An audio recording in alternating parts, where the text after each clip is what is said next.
Les inéquations. Nous allons continuer avec les inéquations. Les inéquations du type AX plus B inférieur à CX plus D. Le premier exemple, 6x plus 2 inférieur à 3x moins 1. Donc, nous allons résoudre cette inéquation. Pour résoudre cette inéquation, c'est la même chose au niveau des équations. Il faut regrouper les termes semblables, les termes composés de x au premier membre et ceux qui ne sont pas multipliés par x au second membre. Donc, si je regarde ici, les nombres qui doivent se déplacer sont 2 qui doivent partir au second membre et 3x qui doivent venir au premier membre.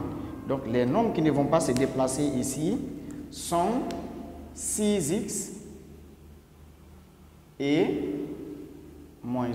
Ce sont les deux qui ne vont pas se déplacer. Alors, 3x en se déplaçant, il devient moins 3. Donc, ici, c'est plus. Donc, devient moins 3x. 2 en se déplaçant, il devient moins 2. Donc, nous avons regroupé les termes semblables.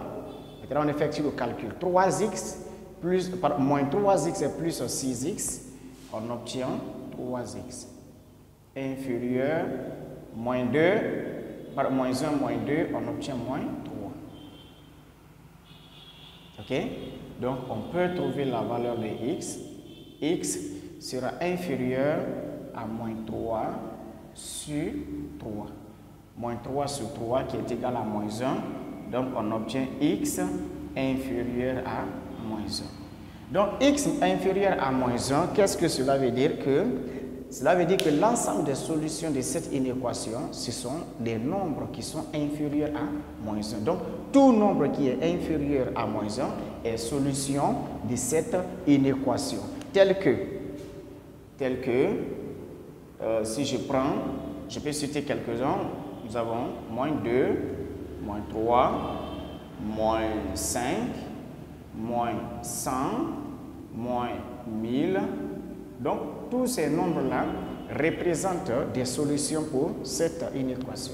Ce que vous devez retenir au niveau d'une inéquation est qu'une inéquation n'a pas une seule solution, ou bien un nombre limité de solutions, mais une inéquation a plusieurs solutions.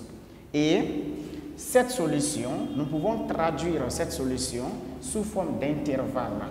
Nous avons x inférieur à moins 1. X inférieur à moins 1, cela veut dire quoi? Que x appartient à l'intervalle ouvert de moins infini à moins 1. Moins 1 ne faisant pas partie.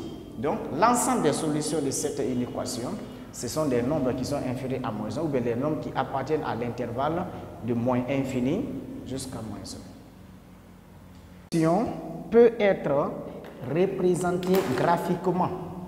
Cette solution peut être représentée graphiquement. Par exemple, ici, je veux représenter cette solution. Alors, je gradue la droite.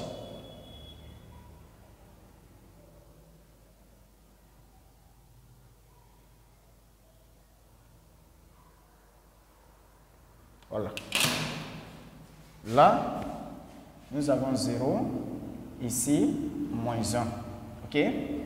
Donc, l'ensemble des solutions de cette inéquation, sur cette droite, se trouve de l'autre côté. Nous avons ici moins 1 qui ne fait pas partie, jusque là. Donc, l'ensemble des solutions de cette inéquation, c'est ce que nous avons représenté sur cette droite graduée, c'est-à-dire de moins infini jusqu'à 1. Exemple numéro 2. L'équation que je vais appeler I2, 2x plus 3 inférieur ou égal à 3x plus 1. Alors, on applique la même méthode. 3 va se déplacer et 3x va se déplacer. Donc, qu'est-ce qu'on va obtenir ici? On aura 2x et là inférieur ou égal, ici il va rester 1. 3x en se déplaçant, il vient ici, on aura moins 3x. 3 en se déplaçant, il vient ici, on obtient moins 3 plus. Ok? Alors, 2x moins 3x, on obtient moins x inférieur ou égal à moins 2. Donc ici, ce n'est pas moins x que nous avons besoin, c'est plutôt x. Pour cela, il faut les multiplier par moins 1. Et en les multipliant par moins 1, l'inégalité va changer de sens. Alors, on obtient x, moins fois moins c'est plus. Lorsqu'on multiplie par moins, l'inégalité va changer de sens, ça devient supérieur. Et là, on a 2. Donc, x est supérieur à 2. Alors, x est supérieur à 2, cela veut dire que tous les nombres qui sont supérieurs à 2, sont supérieurs ou égaux à 2, sont solutions de cette inéquation. OK? Donc, l'ensemble des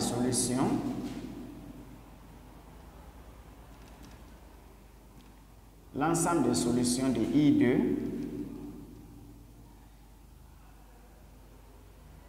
est donc x supérieur à 2, on peut traduire ça sous la forme d'un intervalle parce qu'on a dit tous les nombres qui sont supérieurs à 2. Donc l'intervalle fermé de 2 à l'infini. Ok? Et parmi ces intervalles ouverts, fermé de 2 à l'infini. Ouvert. Ok? Et parmi ces nombres-là, nous pouvons citer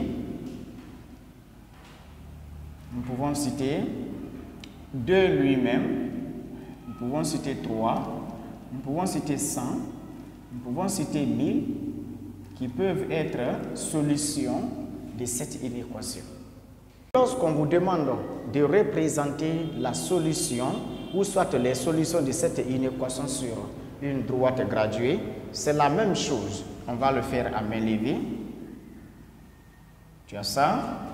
Alors, on gradue 0, 1, 2, 3, 4, 5. OK? Donc, ici, lui, il fait partie. 2 fait partie. Donc, on met un gros point ici. Jusque là. OK? Donc, de 2 à l'infini, c'est l'ensemble des solutions. Ou alors, tu peux tout simplement faire comme ça. OK? Voilà. Donc, voici comment on peut représenter l'ensemble des solutions de l'inéquation I2 sur cette droite graduée.